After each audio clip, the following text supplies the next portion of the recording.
Hello दोस्तों, नमस्कार। स्वागत है आपका सावना एंटरटेनमेंट चैनल में। और सावन का पावन महीना चल रहा है, तो आज शिव जी का एक बहुत ही प्यारा सा भजन जो कि भोजपुरी गाने की तर्ज पे बना हुआ है। और चलिए आज सुनाते हैं आपको शिव जी का एक प्यारा सा भजन। उम्मीद करते हैं आपको ये गीत पसंद आएगा। गीत पसंद आए तो प्लीज मेरे चैनल को सब्सक्राइब, वीडियो को लाइक, शेयर और कमेंट जरूर करें। आ गइल सावन महीना, पिया भोले दर्शन करा दी न हो।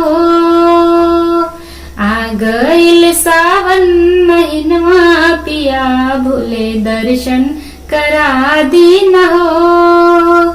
दर्शन करा दी पिया, देवघर घुमा दी। दर्शन करा दी पिया, देवघर घुमा दी। आ गइल सावन महीनवा, पिया भोले दर्शन करा दी न हो। आ गइल सावन महीनवा, पिया भोले दर्शन करा दी न हो।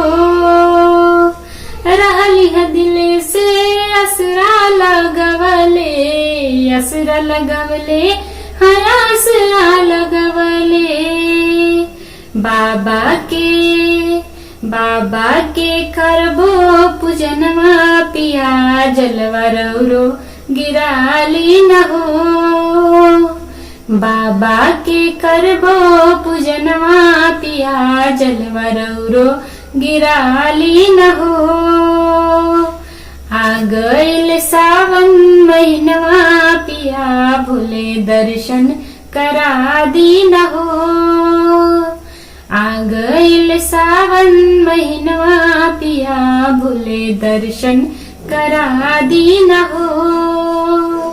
भांग धतुरा बेल पत्र चढ़ाई, शिव जी के मन से हम गोहराई।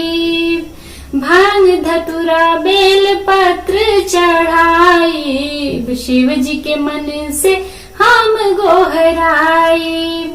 भोले पूरा कर ले यार मनवा, पिया नहीं रौरो लगा ली न हो।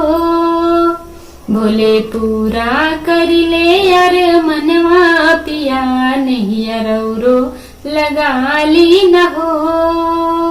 भोले पूरा कर ले यार मनवा, पिया नहीं रौरो लगा ली न हो। आ गइल सावन महीनवा, पिया भोले दर्शन करा दी न हो।